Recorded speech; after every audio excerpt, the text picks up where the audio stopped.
శుక్లాంబరధరం విష్ణుం శశివర్ణం చతుర్భుజం ప్రసన్నవదనం ధ్యాయేత్ సర్వవిఘ్నోపశాంతయేత్. గురుర్బ్రహ్మా గురుర్విష్ణుః గురుర్దేవో మహేశ్వరః గురుః సాక్షాత్ పరబ్రహ్మ తస్మై శ్రీగురవై నమః. వ్యాసాయ విష్ణురూపాయ వ్యాసరూపాయ విష్ణవే నమో వై బ్రహ్మనిధయే వాసిష్ఠాయ నమో నమః. కూజంతం రామ రామేతి మధురం మధురాక్షరం ఆరుహ్య కవితాశాఖాం వందే వాల్మీకికోకిలం. శృతిస్మృతిపురాణానాం ఆలయం కరుణాలయం నమామి భగవత్పాదశంకరం లోకశంకరం. సదాశివసమారంభాం శంకరాచార్యమధ్యమాం అస్మదాచార్యపర్యంతాం వందే గురుపరంపరాం. వాగర్థావివ సంపృక్తౌ వాగర్థప్రతిపత్తయే జగతః పితరౌ వందే పార్వతీపరమేశ్వరౌ.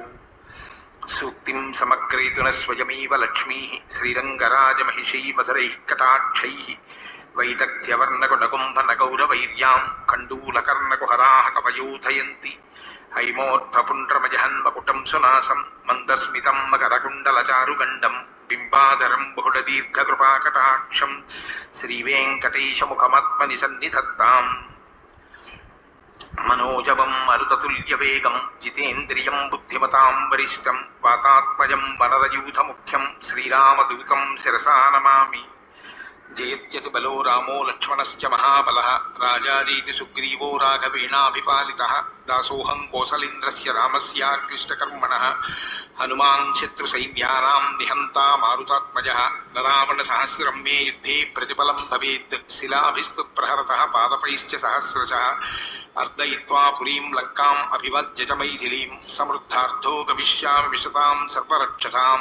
ధర్మాత్మా సత్యసంధశ్చ రామో దశరథిర్యది పౌరుషే చ ప్రతిద్వంద్వశరైరం జహిరావిణిం. ఆపదామపహర్తారం దాతారం సర్వసంపదాం లోకాభిరామం శ్రీరామం భూయో భూయో నమామ్యహం. శరజ్యోత్సనాశుద్ధాం శశీతజటాచూటమకుటాం వరత్రాసత్రాణస్ఫటికఘటికా పుస్తకకరాం సకృన్నత్వా నత్వా కథమివ సతాం సన్నిధతతే మధుక్షీరద్రాక్షా మధురిమధురీణాః ఫణితయః. హరి ఓం. బాలకాండము 12వ సర్గము. అశ్వమేధ యాగమునకు ఏర్పాట్లు చేయుటకై దశరథుని ఆదేశము.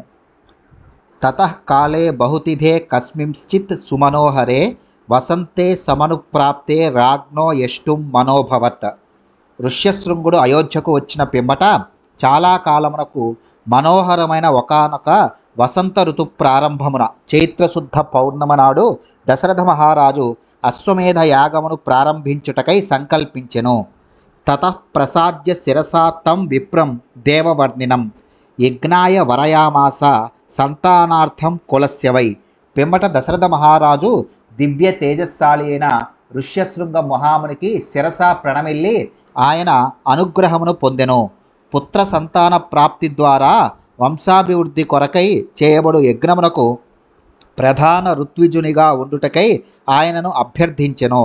తథేతి చ స రాజానాం ఉవాచ చ సుసత్కృతః సంభారాః సంభ్రియంతాం తే త్వరగశ్చ విముచ్యతాం. ఋత్విజునిగా అభ్యర్థింపబడిన ఋష్యశృంగుడు అందులకు సమ్మతించి యజ్ఞద్రవ్యములను సిద్ధము చేయింపుడు, యాగాశ్వమును విడిచిపెట్టుడు అని రాజుతో పలికెను.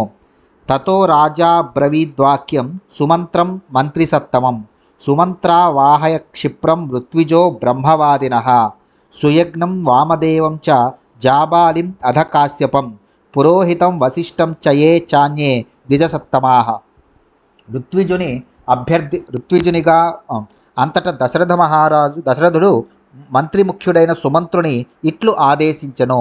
సుమంత్ర, వేద పండితులను ఋత్విజులను అయిన సుయజ్ఞుని, వామదేవుని, జాబాలిని, కాశ్యపుని, పురోహితుడైన వశిష్ఠుని అట్లే తదితర ద్విజోత్తములను శీఘ్రముగా వెంటగొని రమ్ము అని. తత సుమంత్ర త్వరితం గత్వా త్వరిత విక్రమః సమానయత్ సతాన్ విప్రాన్ సమస్తాన్ వేదపారగాన్. అనంతరము శీఘ్రగమనుడైన సుమంత్రుడు త్వరగా వెళ్ళి వేద పారంగతులైన ఆ బ్రాహ్మణోత్తములను అందరినీ వెంటబెట్టుకొని వచ్చెను.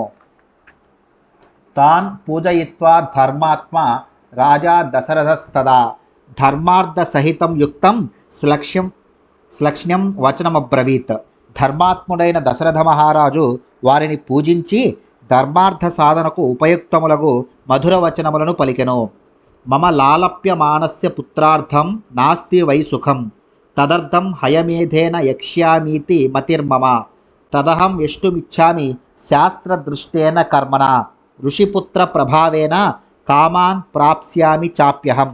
పుత్రుల కొరకై తపనతో తహతహలాడుచున్న నాకు మనశ్శాంతియే కరువైనది.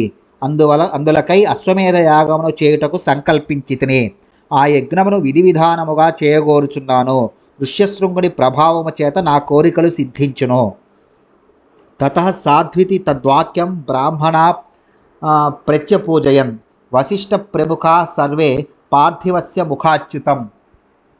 ఋష్యశృంగ పురోగాశ్చ ప్రత్యూచుః నృపతిం తదా సంభారాః సంభ్రియంతాం తే త్వరగశ్చ విముచ్యతాం సర్వదా ప్రాప్స్యసే పుత్రాం చతురో అమిత విక్రమాన్ యస్య తే ధార్మికీ బుద్ధిః ఇయం పుత్రార్థమాగత. పిమ్మట వశిష్ఠుడు మొదలగు బ్రాహ్మణోత్తములందరూ రాజు పలికిన మాటలను విని బాగు బాగు అని అభినందించిరి. ఋష్యశృంగుడు మొదలగు విప్రులు రాజుగారితో యాగమునకు అవసరమైన వస్తువులను తెప్పింపుడు, యజ్ఞాశ్వమును విడిచిపెట్టుడు, పుత్రప్రాప్తికై అశ్వమేధ యాగమును చేయవలెను, సత్సంకల్పము నీకు కలిగినందువలన అమిత పరాక్రమశాలురైన 9 కుమారులను నీవు పొందగలవు అని సాదరముగా పలికిరి.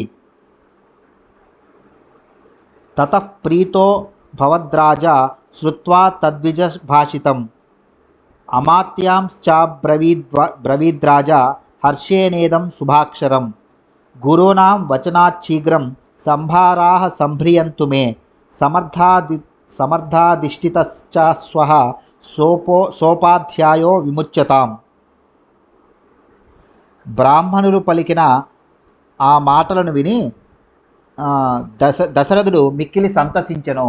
పిమ్మట ఆ మహారాజు ఆనందముతో మంత్రులను ఉద్దేశించి ఈ శుభవచనములను పలికెను. గురువుల ఆదేశానుసారము యజ్ఞ సామాగ్రిని తెప్పింపుడు. 9 ఋత్విజులు ముందు సాగిపోవుచుండగా సమర్థులైన 400 మంది యోధుల రక్షణలో యజ్ఞ హయమును విడిచిపెట్టుడు. సరయ్యావ్యోశ్చోత్తరే తీరే యజ్ఞభూమిర్విధీయతాం శాంతయశ్చాభివర్ధంతాం యథాకల్పం యథావిధి శక్యః ప్రాప్తుం అయం యజ్ఞః సర్వేణాపి మహీక్షిత నాపరాధో భవేత్ కష్టో యద్యస్మిన్ క్రతుసత్తమే ఛిద్రం హి మృగయంతేత్ర విద్వాంసో బ్రహ్మరాక్షసాః నిహతస్య చ యజ్ఞస్య సద్యః కర్తా వినశ్యతి తద్యథా విధిపూర్వం మే క్రతురేషు సమాప్యతే తథా విధానం క్రియతాం సమర్థాః కరణేష్విహ. సరయూ నదికి ఉత్తర తీరమున యజ్ఞభూమిని సిద్ధపరచుడు. క్రమము తప్పకుండా శాస్త్రోక్తముగా విఘ్న నివారకములైన శాంతి కర్మలను జరిపింపుడు. ఈ అశ్వమేధ మహాయజ్ఞమును ఆచరించుటలో కష్టములు గాని అపచారములు గాని సంభవించు అవకాశమే లేకున్నచో సామాన్యులైన రాజులు అందరూ ఈ యజ్ఞమును చేయుటకు పూనుకొని ఉండేవారే. విద్వాంసులైన బ్రహ్మరాక్షసులు యజ్ఞ కార్యమునందలి దోషములను వెదుకుచుందురు. వారు యజ్ఞమును భంగపరచుటకు యత్నించుచుందురు. యజ్ఞమునకు విఘ్నము కలిగినచో వెంటనే కర్త నశించును. నేను సంకల్పించిన ఈ అశ్వమేధ యాగము ఎట్టి లోపము దోషములు లేకుండా యథావిధిగా పరిసమాప్తమగునట్టు చూడుడు.